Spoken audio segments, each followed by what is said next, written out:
Ahí está. Ya voy a hacer la presentación. Muy buenos días, querida auditoria de Radio Huayusca, sonido que nacen de la cordillera. Hoy día les traigo una entrevista bien particular, pero bien interesante y bien estimulante para el conocimiento. Tengo al otro lado al doctor Raúl Morales Segura. Él es profesor titular de la Universidad de Chile, nacido en San Antonio. Es un destacado educador y científico reconocido como pionero en la educación ambiental universitaria de Chile, fundando las primeras carreras de ciencias ambientales en el país durante los años 90. Con formación en la Universidad de Chile y posgrado en la Universidad de Princeton. Su investigación se centra en la fisicoquímica, molecular, química ambiental y astroquímica. Ha sido profesor visitante en múltiples países y un activo conferencista por más de 30 años en temas de educación ambiental, ciencias políticas públicas, además de ser un prolífero autor con más de 100 trabajos científicos, numerosas presentaciones en congresos y 10 libros publicados. Lideró la Sociedad Chilena de Química, fundó la Red Latinoamericana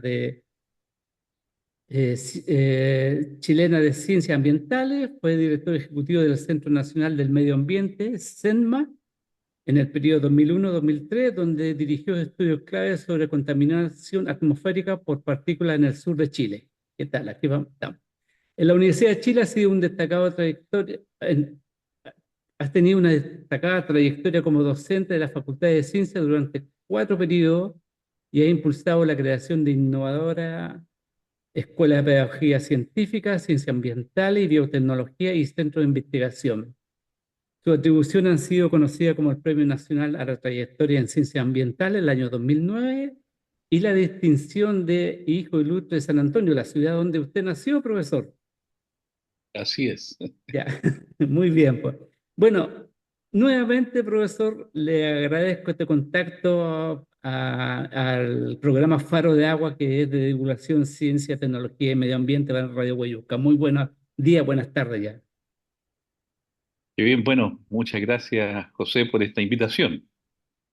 Profesor, bueno, quiero llevarlo desde el medio ambiente y llevarlo hacia la estratosfera. ¿Ah? Qué bien, pues. Sí, mire, a ver, usted también, bueno, vamos con las preguntas mejor. ¿En qué posición a nivel mundial en materia de investigación ambiental se encuentra Chile en este momento? ¿Hay un parámetro que se pueda comparar? Mira, la verdad que el tema ambiental es muy complejo a nivel mundial porque el nivel de desarrollo de los países es muy diverso. Nosotros, desafortunadamente, estamos en el hemisferio sur, donde somos muy pocos países porque la mayoría de nuestro hemisferio es océano. Entonces, son pocos los países que podríamos decir tienen una población significativa en comparación al hemisferio norte, donde está más del 70% de la población mundial, está todo el desarrollo tecnológico, productivo, económico, que hace entonces que los residuos ambientales tengan impacto muy fuerte en toda la biosfera, en todo lo que es los ecosistemas. Yo diría que en general los pocos países que vamos al sur de la línea del Ecuador contribuimos muy poco, yo diría, con el tema de la contaminación a nivel mundial. Pero aún así, nuestros países se preocupan de esto. Estoy hablando de Australia, de Argentina, de Chile, del sur, de África, ya Sudáfrica principalmente, y se nos empiezan a acabar los nombres de los países que están en el hemisferio sur, ¿te fijas? Entonces, la posibilidad de comparar lo que se hace en cada país, yo diría que tiene que ver mucho con el nivel de contaminación que genera. Ahora, Chile efectivamente ha hecho esfuerzos enormes en diferentes áreas, en el tema de aire, agua, suelos, por tener una mejor calidad de vida para su población. Y en ese sentido hemos tratado, quienes hemos estado en el campo de la investigación científica, poner a disposición todos los estudios que hemos ido realizando para que el país, a través del gobierno que está en el momento, ¿no es cierto?, dirigiéndonos, tenga la información necesaria para ir haciendo políticas públicas que den mejor calidad de vida a la población. Y en ese sentido yo creo que nuestro país ha hecho esfuerzos ingentes por justamente estar a la vanguardia. Sin embargo, podríamos decir, nuestros ingresos como país son bajos y por lo tanto entonces siempre vamos un poco retrasados de las tecnologías de frontera. Pero aún así, yo podría decir que la creación de las carreras ambientales en el país, que tuve la suerte de iniciar ese proceso en Chile, como lo que fue también el desarrollo de la ley de base del medio ambiente a comienzos de los años 90, fueron generando espacios de desarrollo importantes para el tema ambiental, con también la gestión que hizo el gobierno del presidente Elwin en los años 90 de hacer un convenio de colaboración con Japón, en donde se creó en Chile el Centro Nacional del Medio Ambiente, que también tuve la oportunidad en un momento de dirigirlo, y que nos permitió hacer estudios ambientales a lo largo de todo el país. Y quiero, José, rescatar que justamente fueron los estudios que nosotros realizamos a comienzos de los años 2000, 2002 aproximadamente, en donde generamos los estudios de calidad de aire justamente para la zona sur de Chile. Estoy hablando de fundamentalmente Temuco, Padre Las Casas, Osorno, ya, y extendiéndonos incluso hasta Coyhaique, que es donde pudimos hacer mediciones y darnos cuenta que la contaminación atmosférica de invierno era el drama que está experimentando la ciudadanía en esas regiones, producto de, podríamos decir, los sistemas de calefacción que fundamentalmente eran a leña. Y eso hacía entonces de que, dada la geografía de nuestro país, de pequeños valles muy encerrados muchas veces por cordones montañosos, hacía que la contaminación atmosférica empezara a tener efectos en la salud de la población. Así que en ese sentido pudimos desarrollar investigaciones que mostraron a los gobiernos de la época que había que implementar medidas de mejoramiento de la calidad del aire, mejoramiento de la calidad de los combustibles, de la biomasa, de la leña que se usaba para la calefacción, e iniciar también una serie de medidas para proteger a la población y en ese sentido ya hemos cumplido 20 años de todos estos procesos de mejoramiento de la calidad del aire, lo cual obviamente a la larga va a ir mostrando que el impacto en la población va a ser menor, la gente va a poder vivir más y no morir tan joven como ocurría antes, producto entonces de una serie de enfermedades que se daban justamente por vivir en la ciudad. Así que en ese sentido yo me siento muy contento de haber contribuido justamente a la zona del sur de Chile a haber establecido mecanismos de protección de políticas públicas en el tema de la calidad del aire. Muy bien, aquí en Osorno, justamente ahora que se inicia el invierno, ya salió la regulación de la estufa a leña, la calificación también de que la biomasa esta de la leña sea seca, seca, certificada, el 100% Así es, finalmente, así es. el famoso pellet. Entonces, en Osorno ya está declarado como zona saturada, entonces están en estas políticas. En Puerto Montt parece ser que aún nada, porque me da la impresión que puede ser por el régimen de viento que hay en Puerto Montt. Yo viví muchos años en Puerto Montt, no así en Osorno. En Osorno, Sí. cuando estudié mi carrera y yo pasé la primera invierno en Osorno, era un smog. Irrespirable, Y claro, era así como tal cual, tal estoy cual. en Londres. Era Además de la visibilidad que era muy baja, ¿no es cierto? También la ropa se impregnaba ya de un olor típico que cuando uno volvía del sur decía olor a madera, ¿ah? Me Y pasó. era porque se impregnaba de las partículas del aire, ¿no es cierto? Justamente los contaminantes químicos que lo estaban todos respirando. Así que eso es muy bueno. Efectivamente, como tú dices, en los bordes costeros hay más viento y eso hace que la atmósfera se limpie más rápidamente. Pero ya cuando nos vamos hacia el interior, en zonas de valles pequeños, allí empiezan a aparecer los problemas entonces de justamente al atardecer se empieza a aquietar los movimientos de las masas de aire y comienza entonces a acumularse y tener entonces problemas de contaminación atmosférica que yo diría que son relevantes a la hora de mirar qué enfermedades respiratorias ya empiezan a invadir nuestros organismos a futuro. Entonces siempre hay que ver que estos temas de contaminación no suelen ser instantáneos, sino que después de 20, 30 años de estar en un ambiente de esas características, empezamos a ver los estragos que nos produce entonces enfermedades a nivel respiratorio pulmonar o enfermedades como hoy día las conocemos cardiovasculares, vale decir que nos afectan a nivel cerebral con pequeños derrames, como le llamábamos antes, ¿no es cierto?, a estas situaciones de ruptura de vasos sanguíneos a nivel cerebral que nos producen problemas de parálisis o de otro tipo. Así que es algo que nosotros debemos cuidar en el largo plazo. Así es. Profesor, mire, aquí cerca de Huayusca tenemos una localidad que se llama Crucero. En Crucero es una localidad que hay población, hay colegio, hay bomberos, carabineros. Y se instaló una planta particular de compost orgánico. Ha tenido episodios de malos olores, de exiliados, los líquidos percolados, ¿ah? Lixiviados. Es- y la comunidad está intranquila con estos episodios porque han sido muy recurrentes y recién en una visita de la superintendencia le pasaron multas, le dijeron tiene que arreglar esta situación. El proyecto, usted está haciendo, aparte de estos malos olores y los percolados que están llegando al parecer a un estero que ni siquiera tiene un caudal grande, un estero que pasa por el pueblo de Crucero y que muchas veces se ocupa tal vez para riego y para bebederos de animales. Una zona donde también es lluviosa, aquí en el sur llueve, entonces hay mucha dilución.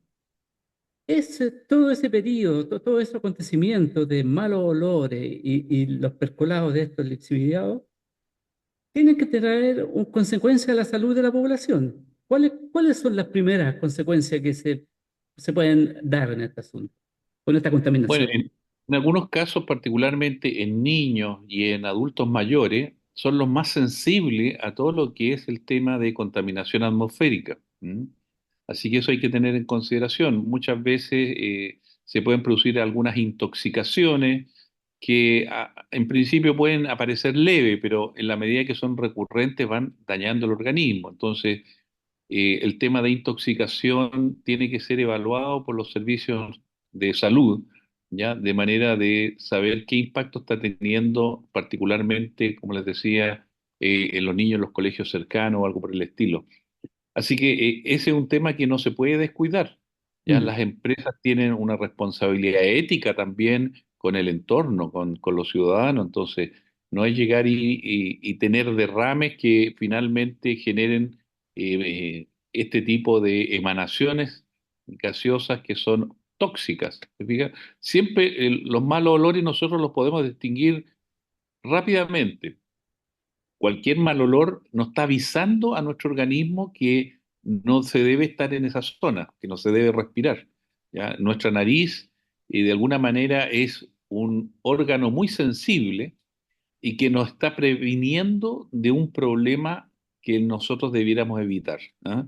Entonces, yo creo que ese es el primer sensor que Mm. uno siempre debe tener en consideración. Después podrán venir los equipos de medición, pero el primer sensor es lo que nosotros olemos, ¿ah? Y si el olor es repugnante, es de alguna manera asfixiante, nos genera reacciones corporales de vómito, de diarrea, etcétera, eso nos está dando una pauta de que no puede seguir esa actividad impactando a la población de esa manera. ¿Mm? Sin aplicar la medida contingente a que evitar ese tipo de episodios. Por supuesto, por Mm. supuesto. Por eso es que es importante ahí que estén los controles apropiados y que la planta mantenga los estándares y haya un sistema, yo diría, de transparencia, ¿ya? De que pueda haber inspección local respecto de lo que allí ocurre y de cómo se manejan esos residuos. ¿Mm? Así es. Profesor, yo muchas veces paso, aquí en el sector de Boyusca hay ríos, y muchas veces paso por los puentes y veo que en la ribera del río hay camiones, hay vehículos lavándose. Aprovechando el río está abajo, lo lavan. Yo creo que eso es malo, Por eso es supuesto. fatal. Por supuesto, primero están sacando polvo ya del vehículo que lo ha acumulado en diferentes lugares, a veces son polvos industriales, ya son polvos provenientes, digamos, de la carga que han debido trasladar. Así que, y ahí se da una particularidad muy especial porque son de distintos orígenes. ¿M?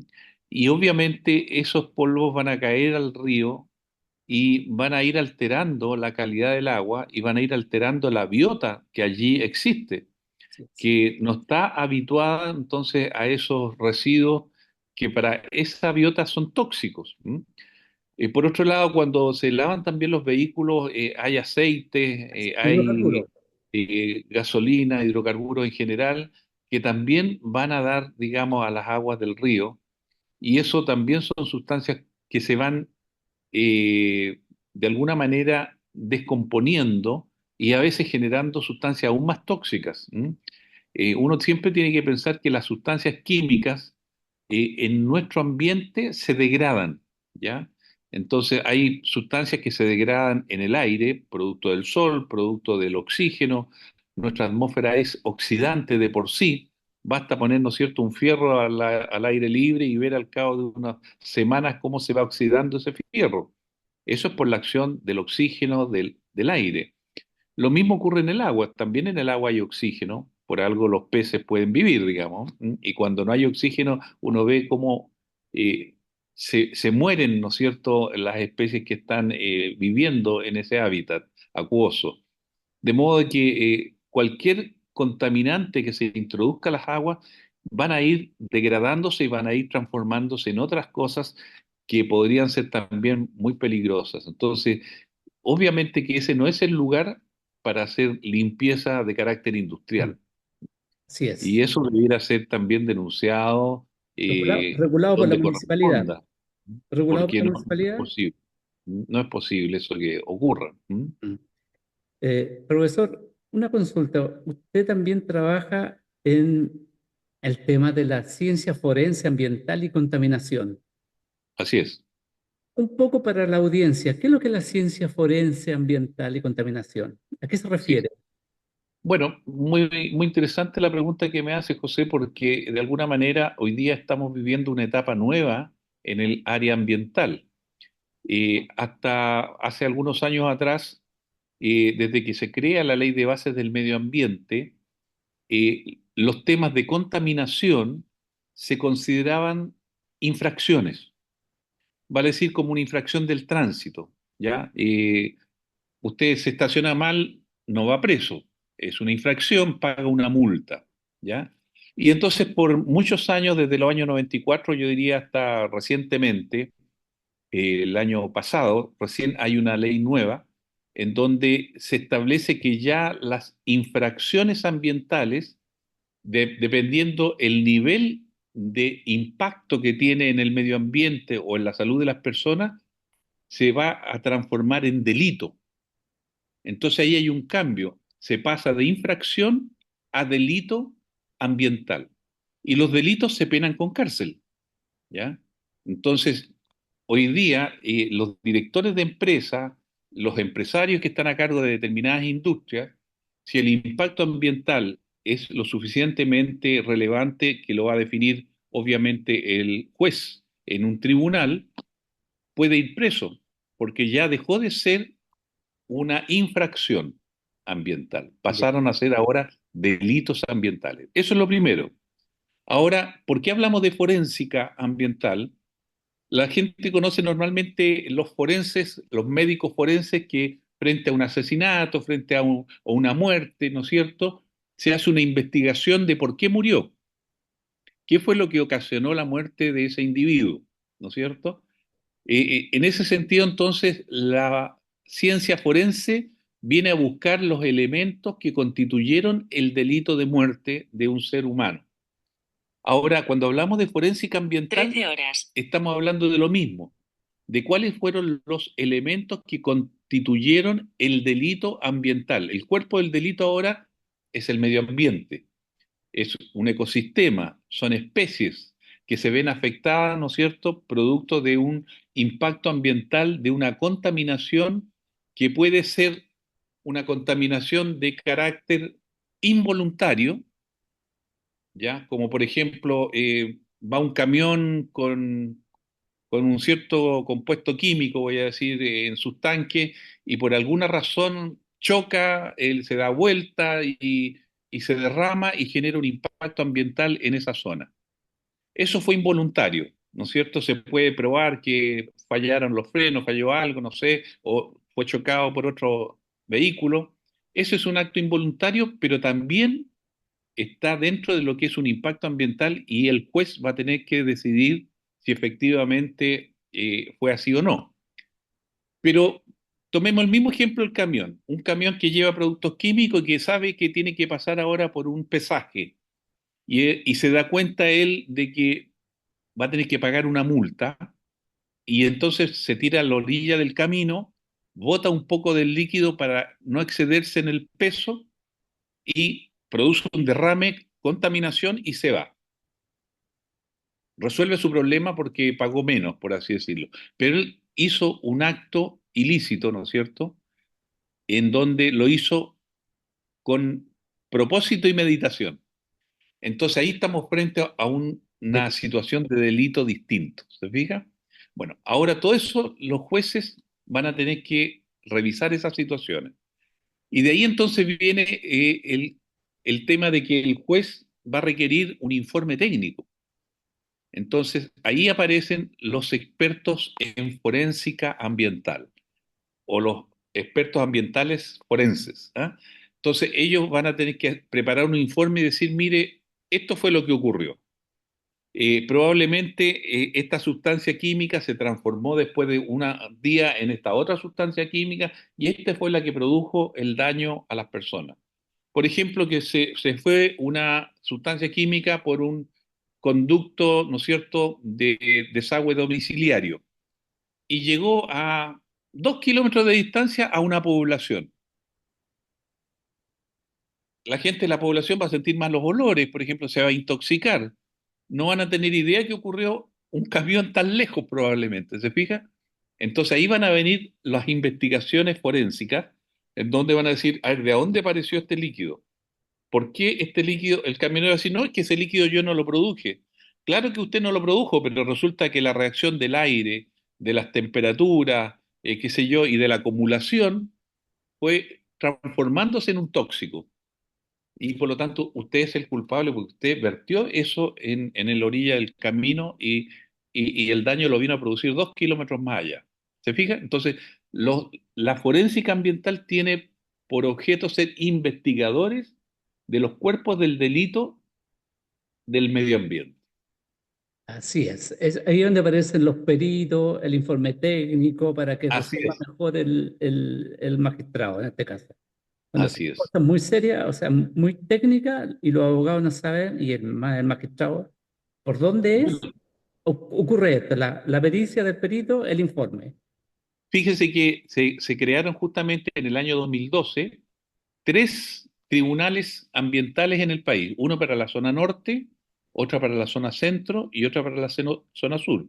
Ustedes en Purranqui están en la zona sur del tribunal ambiental que está conformado por tres jueces y de esos tres jueces, dos son abogados y uno tiene que ser científico para que justamente pueda evaluar los antecedentes científicos del daño ambiental que se hayan producido.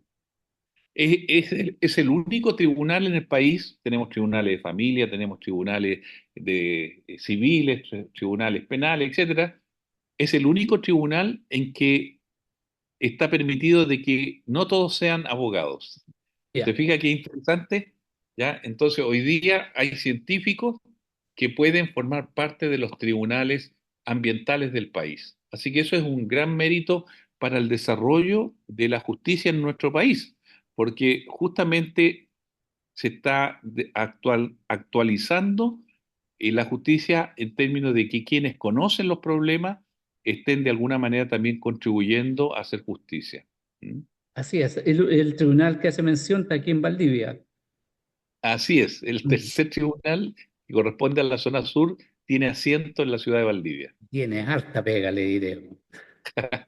Ah, es que es Me muy grande imagino, la zona para abajo, bueno, es casi un me tercio de imagino. Chile. Bueno, Está, bueno, está y todo en el sur el tema de la madera, el tema de la salmocultura. acuicultura, Mm. de la agricultura, etcétera. O sea, es una zona muy rica a nivel nacional, ¿no es cierto? Toda la zona sur.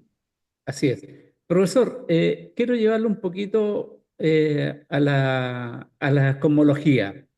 Usted es parte del centro que recién inauguró la Universidad de Chile, Centro de Estudio Cosmológico, donde Así hay es, diferentes ramas de la ciencia. Usted como ambiental, hay profesores del área astronomía, así es. un poco para estudiar Sí, un nuevo espacio para interpretar la cosmología en Chile, investigar, reunir expertos y ver el tema del origen del universo. bueno, justamente la cosmología tiene como objeto estudiar el cosmos, ¿ah? De ahí viene cosmología. Cosmos viene del griego que significa universo, ¿ya? Y ya los griegos, estamos hablando de miles de años atrás, ya ellos habían empezado a estudiar la naturaleza de nuestro universo. ¿Qué es lo que es nuestro universo? ¿De dónde venimos? ¿Quiénes somos? ¿Hacia dónde vamos? ¿No es cierto? Las grandes preguntas que la humanidad se ha hecho por tantos siglos. Y en ese sentido, la Universidad de Chile, y yo tengo también el privilegio y el orgullo, digamos, de haber iniciado este proceso de crear el primer centro de estudios cosmológicos en el país, porque yo muy cercano con el tema atmosférico, ya me he dedicado por muchos años a la contaminación de la atmósfera, y de a poco uno se va alejando, con los gases se va alejando hacia el cielo y a comparar con otras latitudes universales, ¿no es cierto?, con otros sistemas solares, etcétera, y uno empieza entonces a recabar preguntas cada vez más profundas en ese ámbito, y nos llevó entonces a que un grupo de profesores de acá de la Universidad de Chile, en el área de la biología, de la química, de la física, de la matemática, conversáramos la necesidad de abocarnos a estos temas tan profundos como es el estudio del cosmos. Y eso es lo que nos llevó finalmente a crear esta nueva entidad para formar estudiantes, para tener un espacio donde los profesores vengan a analizar, discutir, generar ideas, generar investigaciones, dado que Chile, por otra parte, se ha transformado en uno de los polos de desarrollo del mundo a nivel observacional con lo que son los grandes telescopios del norte de Chile. Chile, por su geografía, a nivel del hemisferio sur, es un país privilegiado porque miramos hacia el centro de la galaxia, nuestra galaxia que se llama la Vía Láctea, ¿ya? El hemisferio sur mira hacia el centro, donde hay más cantidad de estrellas. En cambio, el hemisferio norte mira más bien hacia afuera de la galaxia, donde hay menos estrellas. Entonces, estamos en una parte del hemisferio privilegiado, pero por otro lado, ni Australia ni Argentina tienen la geografía chilena de tener los cielos más despejados del mundo en el desierto de Atacama.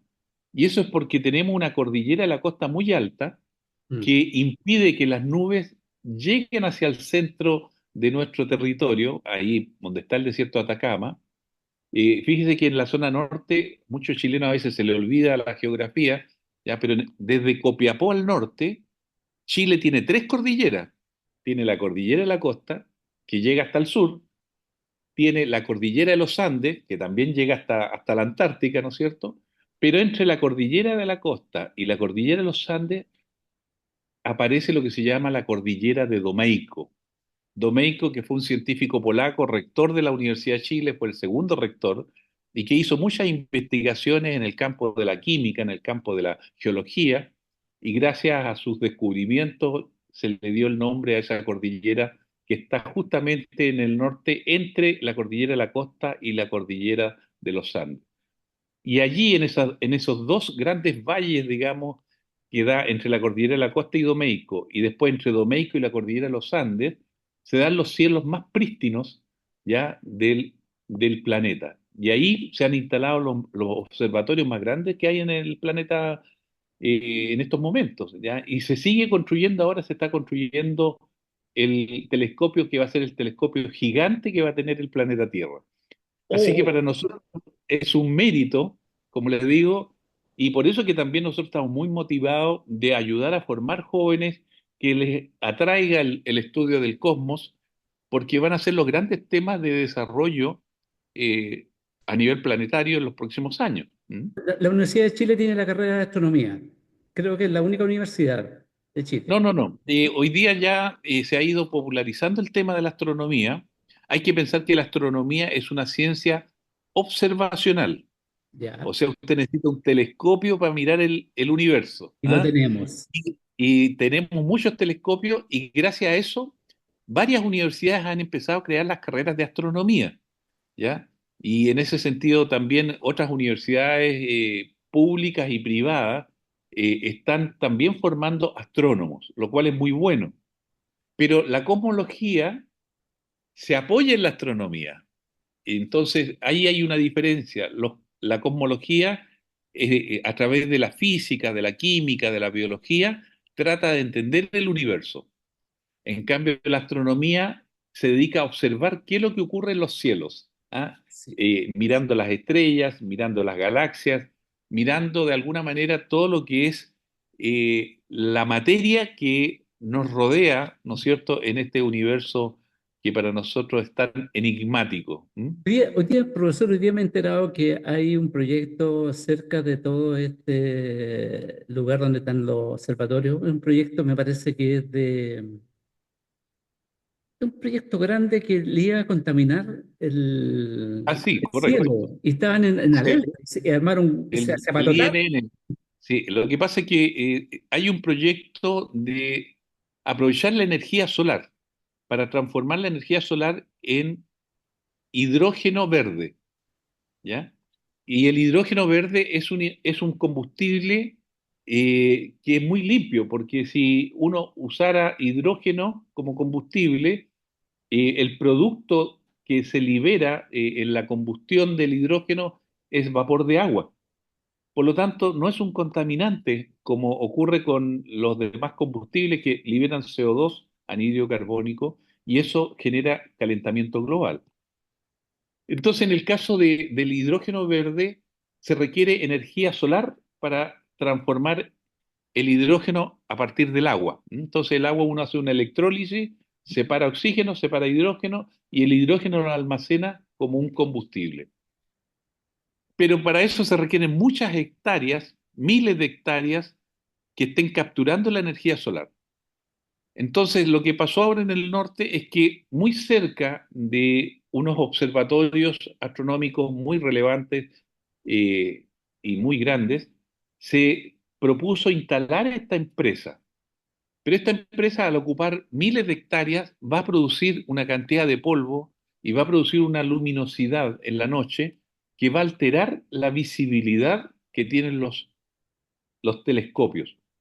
Y por eso entonces se armó yo diría, una discusión, porque no estaba regulado el entorno de los observatorios. O Ok. sea, lo que se debiera hacer ahora y debiera salir una ley apropiada en que se diga, mire, nadie se puede instalar alrededor de 50 kilómetros a la redonda de un observatorio porque de esa manera no se alteraría, digamos, la visibilidad y seguir las investigaciones. ¿Mm? Entonces, pero ese es un tema que hoy día el gobierno ya lo tiene planteado. Los científicos hemos hecho este planteamiento a través de distintos canales al gobierno y el gobierno va a tener que normar entonces esta situación, de modo que el desierto de Atacama tiene 1.000 kilómetros de largo. Entonces se pueden ocupar otras zonas donde no están los observatorios astronómicos, ¿se fija? Profesor, Entonces eso es parte del problema. profesor, mire, disculpe la molestia, no, profesor. No, ¿Mm?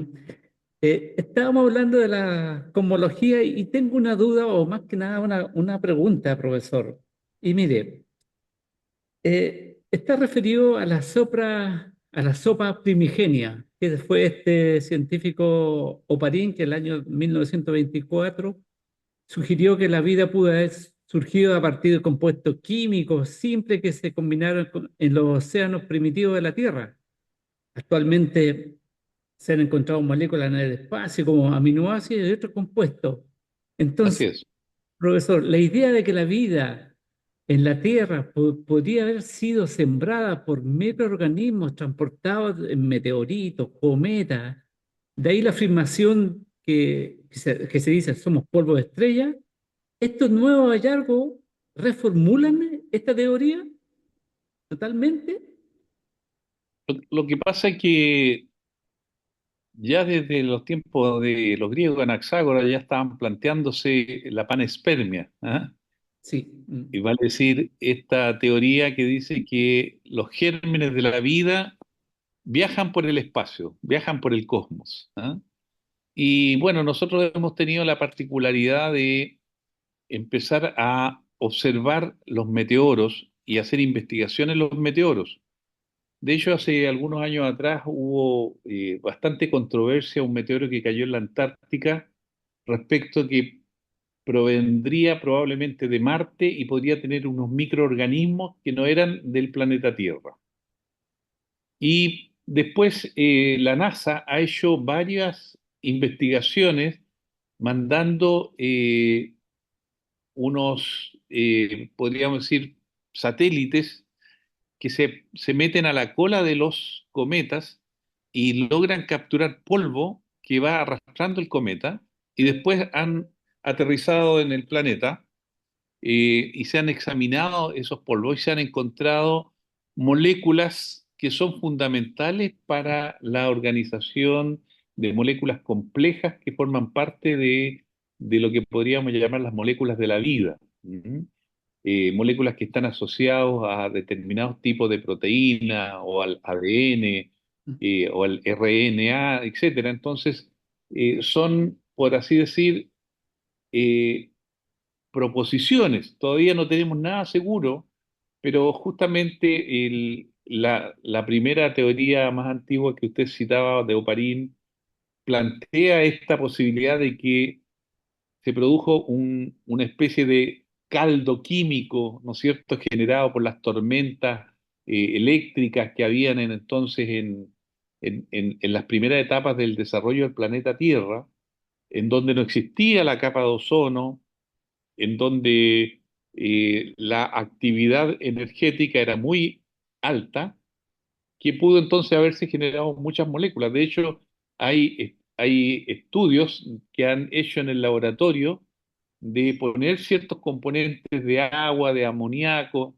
de hidrocarburo y tirarle descargas eléctricas y ver qué productos químicos se forman. Así es. Y justamente se han encontrado estos productos químicos que están asociados a aminoácidos, ya que son las moléculas constituyentes, podríamos decir, de las moléculas principales de los sistemas vivos.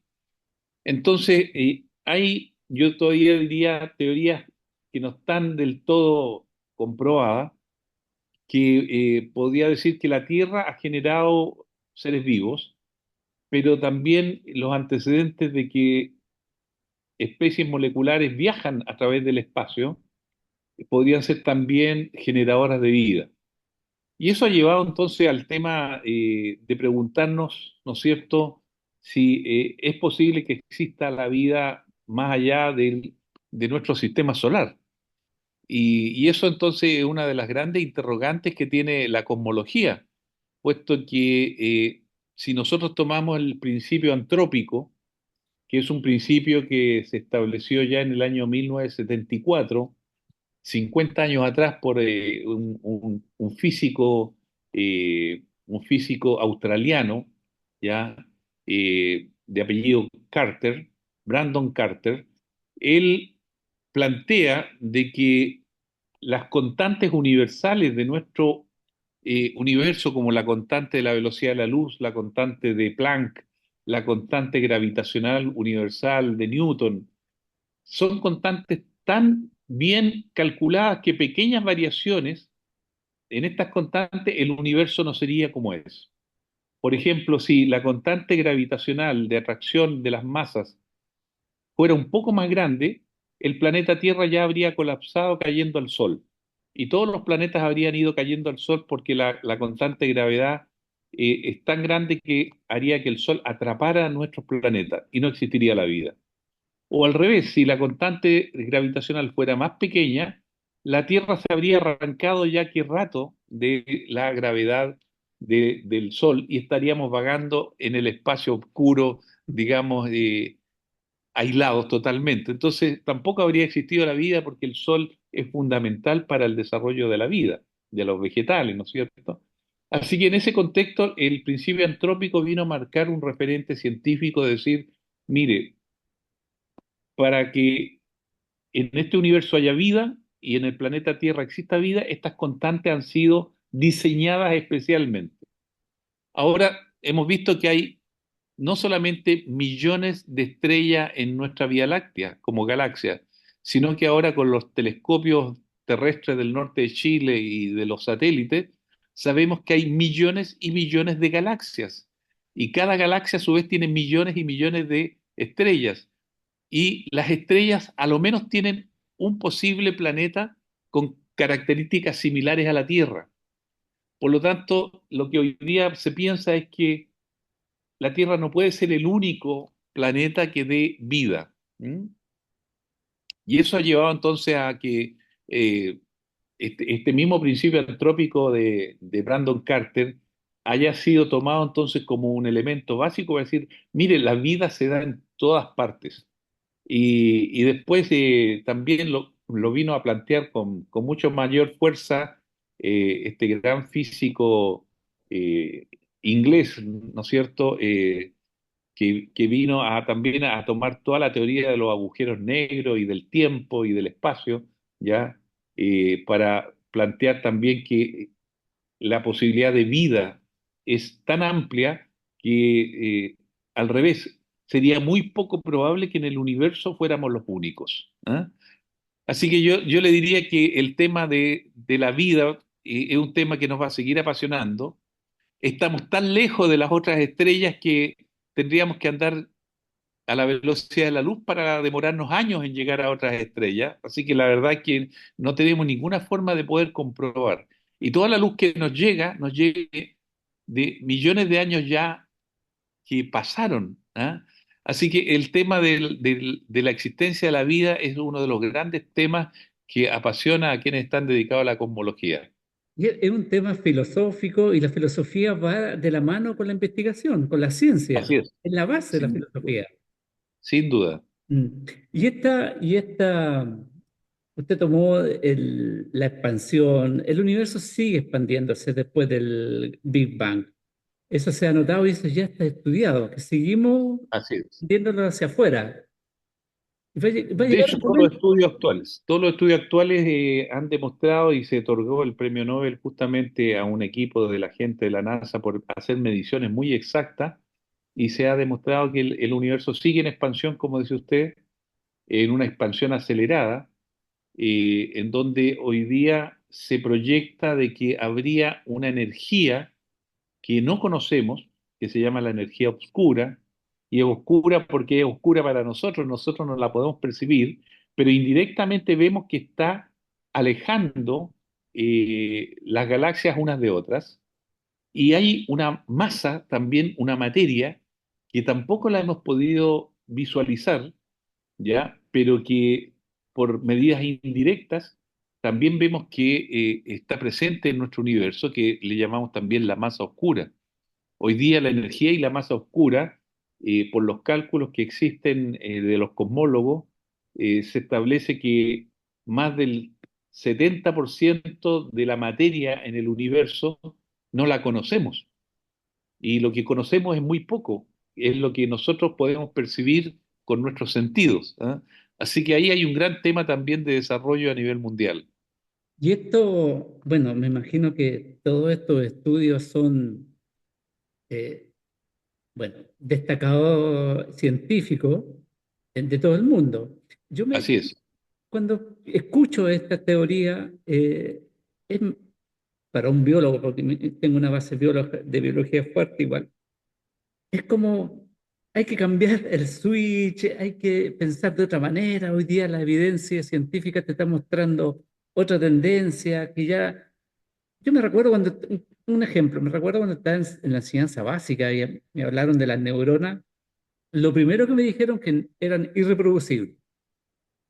Y me recuerdo clarito. Pero hoy día sabemos que las neuronas se reproducen. Por eso de ahí el cerebro es tan plástico. Entonces, hoy día nos enfrentamos a tanta información y esto de la materia oscura, de la masa oscura, que prácticamente podrían ser nuevos estados de la materia. Así es, así es. Así como leí en algún lado de que un científico señalaba que un nuevo estado de la materia es la información. Entonces, yo dije, ¿cómo? ¿Cómo? Entonces, hoy día estamos viviendo más con este tema de la inteligencia artificial, similar a lo que fue la revolución industrial. Hoy día con la inteligencia artificial y todo lo que se está dando hoy día a nivel mundial, estamos viviendo un mundo, un quiebre en nuestras vidas que para los científicos y para todo el mundo va a ser notorio de aquí en adelante. Bueno, mira, yo en varias conferencias uso una frase que nosotros como generación, tú, yo y los que nos acompañan en la misma edad aproximadamente, vivimos unos una época de muchos cambios. Entonces hablamos de la época de los cambios. Nosotros vivimos el paso, ¿no es cierto?, de la radio a tubo a la radio a pila con transitores. Después vinieron los microcircuitos, vinieron después los minicomputadores, las calculadoras electrónicas. Y así ha sido el proceso, la televisión blanco y negro, la televisión a color, ahora la televisión de alta definición. Hemos empezado a ver el tema de los espacios de Internet, ¿no es cierto? Los espacios virtuales. Ahora estamos hablando de los espacios eh, que van más allá del espacio del universo normal, de nuestras comunicaciones, ¿no es cierto? El metaverso. Y así sucesivamente hemos vivido lo que llamamos un- una época de cambios. ¿Ah? Sin embargo, las generaciones que van a estar viviendo en la actualidad y en los próximos años, ellos van a vivir un cambio de época. Y eso hace una gran diferencia. Nosotros nos mantuvimos en una época con muchos cambios. Sin embargo, cuando nos enfrentamos ahora a un cambio de época, nos estamos enfrentando a algo desconocido, ¿ya? Eh, Durante nuestra generación, los últimos 60 años, voy a decir, los cambios fueron sucesivos y fueron avanzando en una línea ascendente que podíamos ir previendo mejoramientos, ¿te fijas? Y se iba trabajando por mejorar. El blanco y negro se mejoró al color, el color se mejoró a la alta definición, ¿te fijas? O sea, cambios que se iban esperando. Pero hoy día estamos enfrentando cambios inesperados, ¿ya? Y tú hablaste ahora de la inteligencia artificial, pero también está la robótica, está los megadatos, ¿ya? Los grandes computadores de millones de datos que ahora tú te metes al computador a escribir una carta y te dice, ¿te gustan estos zapatos? ¿Ah? ¿Por qué? Porque en algún momento tú buscaste comprar unos zapatos y ya la inteligencia artificial con la mega información ya saben que tú existes y saben las cosas que a ti te gustan. Y cada vez que tú vas a comprar a una farmacia y das tu número de RUT o vas a comprar a un negocio en un Sodimac, voy a decir, o una ferretería, y estás comprando determinados artículos, todo eso está yendo a una gran base de datos. Y después dicen, bueno, José le gusta en recreación estas cosas. Y te empiezan a ofrecer en el computador, basta que tú prendas tu computador y te empiezan a ofrecer las cosas que a ti te gustan. O tú te metes a ver películas, ¿ya? Y te dicen, estas son las películas que le deberían gustar a usted. ¿Ah? Y tú dices, bueno, ¿y cómo saben las que me podrían gustar a mí? Bueno, porque ya con 3 o 4 películas que tú marcaste, la psicología que también tiene información en Internet, digamos, en la mega información, ya empiezan a caracterizar tu individualidad. Y eso es lo que está ocurriendo con nosotros. Entonces, toda esta generación nueva que no tenga la capacidad intelectual, que no haya desarrollado su potencial cognitivo en el colegio, que no tengan desarrollada la capacidad de lectura, van a ser los nuevos esclavos del futuro. Y por eso que los científicos están muy preocupados de que la educación escolar es fundamental. La educación escolar debe llevarnos a desarrollar todo nuestro capital intelectual, porque en el futuro los cambios van a ser tan drásticos que si no somos capaces de sobreponernos a esas nuevas tecnologías, esas tecnologías nos van a administrar nuestra vida. Y eso te lo quiero dejar como un corolario de cierre de esta entrevista tan interesante que me has hecho, José, porque la educación es fundamental y el Estado tiene la obligación de preocuparse de la educación pública que hoy día está a muy mal traer. Llevamos 50 años de deterioro de la educación pública y yo creo que es hora de que los gobiernos se saquen estas situaciones políticas, digamos, del momento y piensen que la educación se mira en décadas. No podemos un gobierno estar pensando qué va a hacer de educación ahora. Ya todas las peleas políticas se dan en lo que cada gobierno quiere marcar como su sello. Y la educación no es eso, la educación es mirarnos en el largo plazo y actuar como un país unido, un país de hermanos, un país fraterno, en que requerimos estar preparados para los grandes cambios que se están dando en estos momentos. Ah, Eso, sí, José, así que te voy a agradecer que me hayas entrevistado en esta oportunidad. ¿Mm? profesor, le voy a dar las gracias a usted también. Lo voy a dejar invitado a nuestra radio cuando ande por esta zona de los lagos. Estamos cerca de Osorno, estamos cerca de Puerto Montt, todo Así asfaltado, es. nada de camino de tierra. Y Muy bien. voy a terminar con una frase, profesor, ya que lo mencionó usted, de Harari, este judío que ha hecho. Sí, sí, lo conozco perfectamente, Yuval. Sí, justamente, yo tengo el libro de él, lo leo, y aquí noté subrayé una nota que él dice, que describe la modernidad como un pacto en el que los humanos renuncian a la idea de un papel cósmico a cambio de obtener poder, gratificación inmediata. Él lo dice Harari. Es una frase para que la pensemos con profundidad. ¿Ah? Profesor, le agradezco nuevamente a nuestros auditores cuando escuchen nuestra entrevista, Así es. van a salir un poquito más con conocimiento de todo esto. Nuevamente, Muchas profesor, gracias. muchas Nuevamente, José, gracias. quedo atento a cualquier otro contacto en el futuro. Bueno, y usted también, pues si anda por acá, no dude de contactarnos. Ok, muchas gracias. Muchas gracias, profesor. Gracias. Nos vemos. Chao.